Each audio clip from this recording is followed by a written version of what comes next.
Hello and welcome to another edition of What's Next with Joey McGuire. That's Joey McGuire. I'm Robert Giovanetti, and Coach, number 5 now in the CFP rankings, kind of slowly creeping up.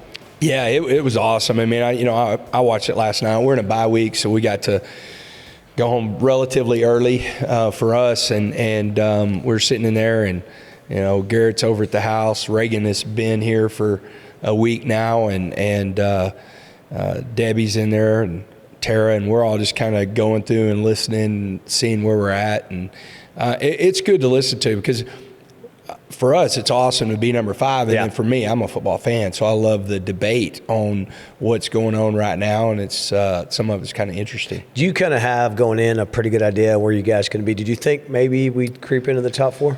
With A&M winning, which was a great comeback, and Elko's doing such a good job, I didn't think we would be in the top 4 because I thought Georgia played too well against Texas, and so I figured they would jump into the top 4, and I did think we would move up to a spot. I think the league's getting a little respect, right? Where you see BYU and Utah, and that's BYU, good for Texas Tech too. To see those guys ranked, highly ranked. Yeah, Houston is back in the top 25. Arizona State moved into the top 25. They're doing a phenomenal job, coaching staff wise, without their quarterback.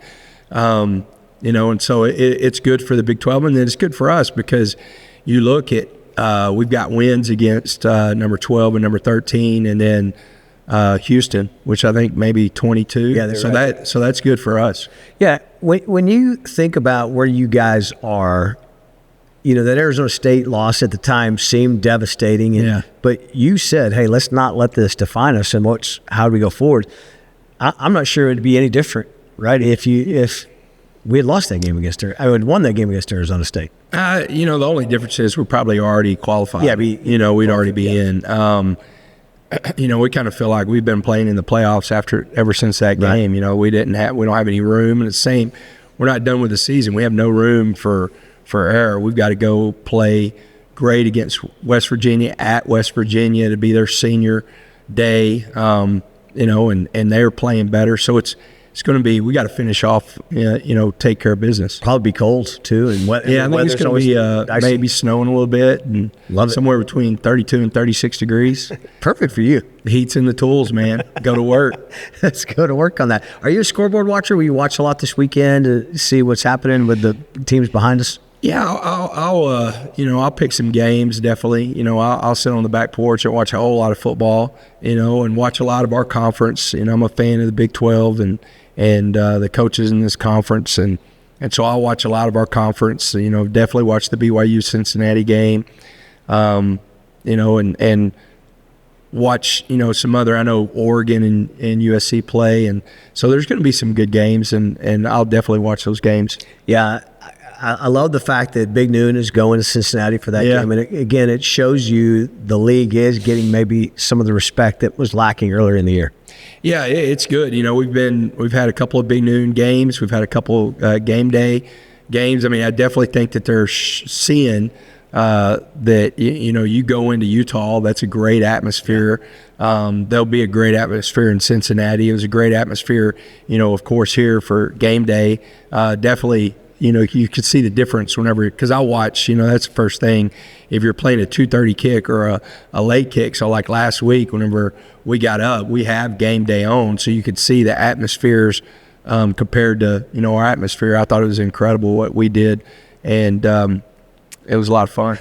Yeah, somebody asked me, like, all the comments we saw during the week from the game day guys, McAfee, Herb Street, others, and somebody said, well, don't they just say that everywhere they go? And they don't. No. They were in Pittsburgh last weekend. I think against Pittsburgh. You didn't see Herb Street saying, hey, go to Pittsburgh, Pennsylvania to see. Right. I mean, they're not being disrespectful to those guys and everything, but what they are is they're recognizing the passion. And, I mean, we all know that this fan base is extremely passionate. And Kenny Perry says it all the time, don't let the Red Raiders get hot. Right now we're hot, and we just need to stay hot. We got to stay hot. We will. This has been a good week for us. At first, whenever I saw the schedule, I was like, man, on the bye week before the last week of the game of the season, is that really a good bye week? It really is a good bye week with us, because if we played this weekend, everybody that played in the last game, the UCF game, would play. I mean, we don't have anybody that wouldn't play in that game, but we do have guys that are playing through stuff, and this is going to allow us to get, really healthy. I mean, J-Rod, I mean, we all see whenever you look at the injury report, the questionables that go to probable to go that they're playing, but like Jacob, Lee Hunter, Ben Roberts, John Curry, of course, our quarterback. I mean, Will Jadis, those guys have been playing through football stuff and doing a great job. Our training staff's amazing, getting these guys ready. Strength staff's amazing, getting these guys ready. But it helps having this bye week. That probably would have been a media question. If you'd had a press conference this week, they would have said, "Hey, Coach, the bye coming at a good time." That's a standard kind of like a bye question. It did. It came at a good time. Like, I never want the bye before game 4. Like, I hate the early. I saw a couple of those. Unless you're playing like overseas, I could see a bye coming after that. But I don't want the bye game before game 4. And then really looking at this now going through, you want the bye somewhere to where it's like it would have been good if it was right before UCF. And then this week it seems like it's good. So if you kind of keep it that way, it'd be good. Let's talk about last weekend. First of all, senior day, you got to say goodbye to a lot of seniors. Always an emotional time. You mentioned for you and Debbie. Yeah. And, a little bit less because, we know we've got so much in front of us. There is a possibility we have another game here in Lubbock. And so there was a little bit different feel. But still, whenever you see these guys come on the field and get their name called out. And, I don't think a lot of people know, but, Luke Dillingham lost his mom before the season started. And I actually wear a bracelet with her name on it on game day. It's a pink bracelet, just honoring her, in her battle. And Debbie got, I was like, I'm fixing to start crying because as soon as Luke comes up, Debbie says, "Your mom is so proud of you." So I'm like, oh my God, here we go. Here goes the, waterworks. I'm going to start crying and everything. So some of those emotions came out. But it was really a great day to celebrate those guys. And then we played really well. Yeah, I asked Debbie on the field, I said, "Did you get emotional?" She mentioned that. Yeah. That was the only time I really got kind of emotional. So that's a great moment. But when you go to the game, the best thing I thought about the game, so much talk. Is there going to be hangover? Yeah. What's going to be? And you guys just came out and just took care of business early on. Yeah, another thing, one reason that I use or watch different stuff is because I want to use it, and I totally understand what they're saying. Like, the game day crew said, how is Texas Tech going to handle success? They haven't been here before, blah, blah, blah. And I use that. Like, hey, they're basically now – you change the wording a little bit and say, hey, they said that we can't handle success. They didn't say that, but that's Writers what they were talking about. Yes. Yeah. And so, of course I use that and we did a great job. Letdowns are hard whenever you have such a driven team. Like, these guys, again, know exactly, what we're trying to get to. Yeah, I said this on the brand. This team just seems cut different. Yeah. They've embraced the culture that you have built, the what's next mentality. Our fans seem to have kind of embraced it also. And so it's kind of cool to see it play out. It is. It's sometimes, we talk about it and we've got to be about it, but sometimes I'm not what's next. Sometimes our coaches got to remind me what's next, or I've got to remind our coaches what's next. It's really cool that you've got players reminding, us what's next. And a lot of it is the way they celebrate in the locker room is like they're excited, and they're fired up, but they really are driven to get to Arlington. Yeah, I think that, they did a nice touch in the brand where they went back to the senior retreat that you guys had, and they're all saying, hey, we're going to be back. Yeah. We're going to be back here. Yeah. And now it's so close you can taste it. Yeah, it is, man. We've got to go to West Virginia and we win, we're in. That's what's awesome. You know, and I know these guys are going to be ready to go, but it is so close. And, you know, I want it so bad for this football team, and I want it really bad for this fan base. I mean, this fan base deserves to be in Arlington. Yeah, you know, there's some scenarios where you could clinch this weekend with playing. Yeah. Yeah, you want to go, right? You want to know you're going. Is there a part of you going, though, hey, I hope there's still something up in the air, so because there's a lot to play for beyond just going to Arlington. Well, you know, the thing is, I mean, if we clinch this weekend, it's good to know it won't slow this group up. Yeah. I mean, because getting to 11 wins, I could be wrong. You'll know this. But we've had 11 wins 3 times in our history, but only one of them have come in the regular season, and that was the 08 team. Correct, yes. The other 2 came off a bowl win. Yes. You know, so to match that 08 team would be pretty awesome. And we don't talk about that, but we do talk about winning 11 games, you know, and then going into you win 11 games, now you're in Arlington, have a chance to win the 12th game. Now, of course, you get to debate, are you the best team that Texas Tech's ever had? And you know, it's funny because I've already kind of started that a little bit. And, you know, a couple of guys on my staff were a part of that 08 team. So they kind of get, one of them was a player, so they kind of like, well, I don't know about that, you know.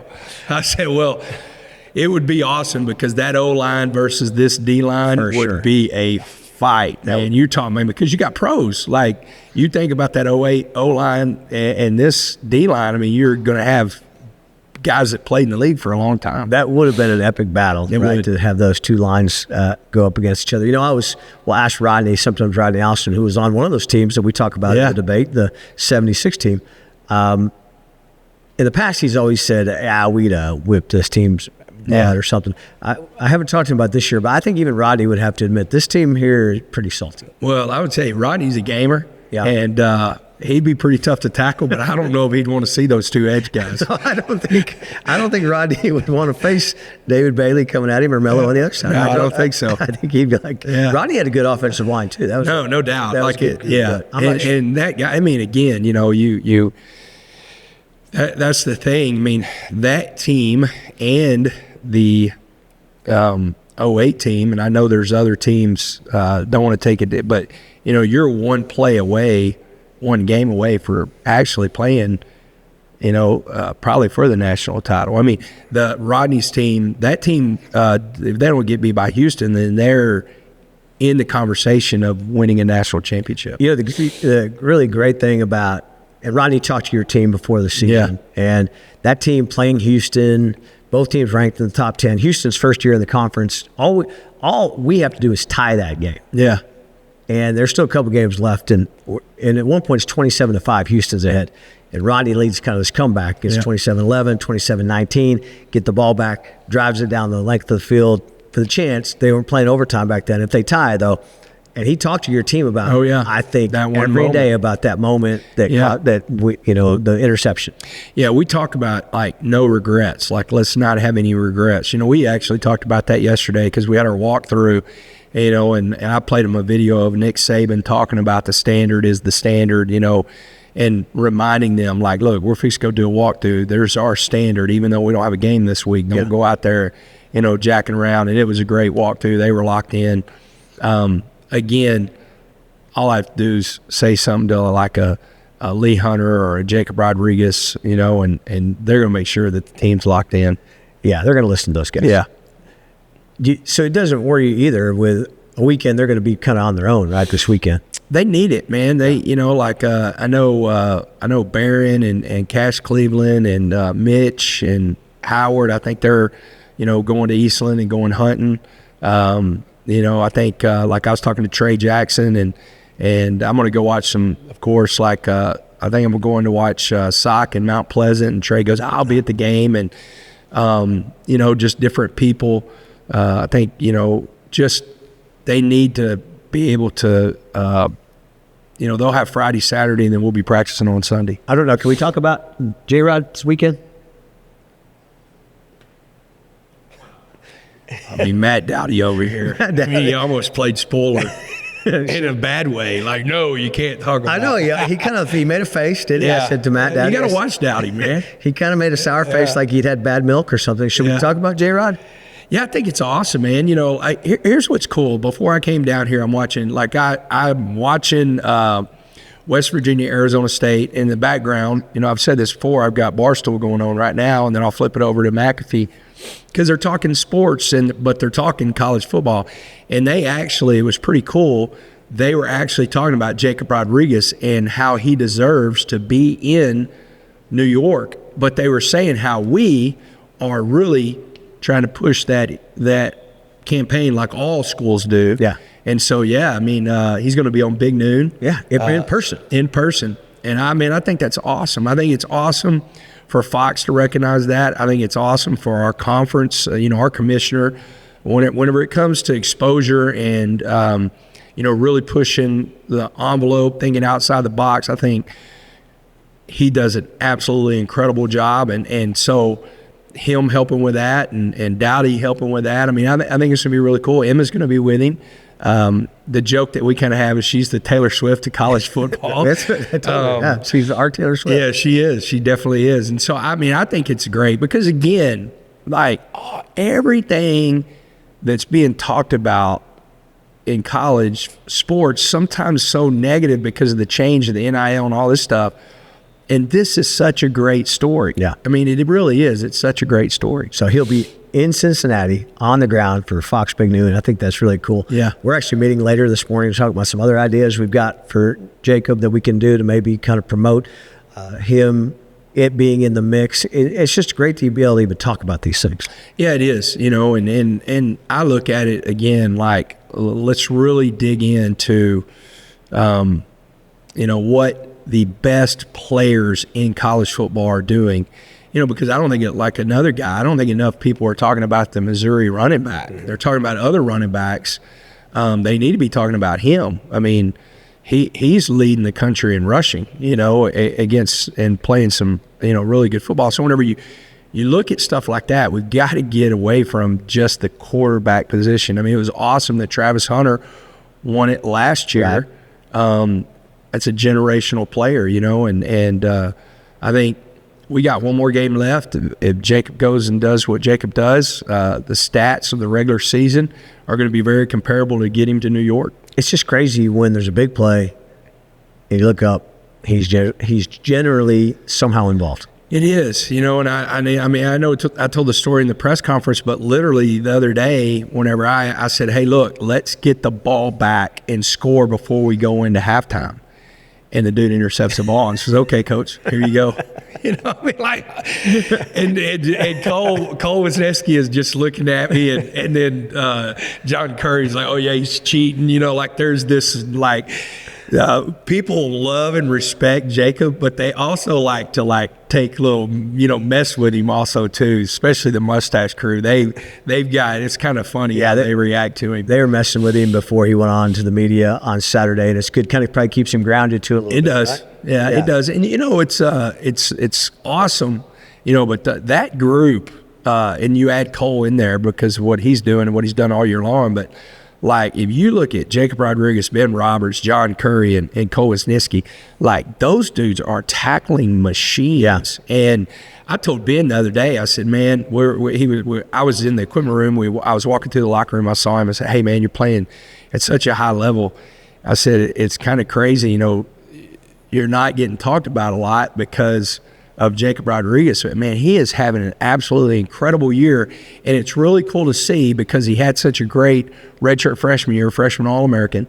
And then last year, he struggled, had that kind of sophomore slump, and then Shillwood comes in, and those dudes, hang on every word, especially those 3-4, hang on every word Shill talks about, and they just do what he says and perform at a high level. Yeah, I heard his name called a lot on Saturday. Oh, great. He played really well. Yeah. Played really well. So it's fun. Congratulations, 10-1. Thank you. It's hard to get to 10 wins. It is. Where you're playing, who you're playing.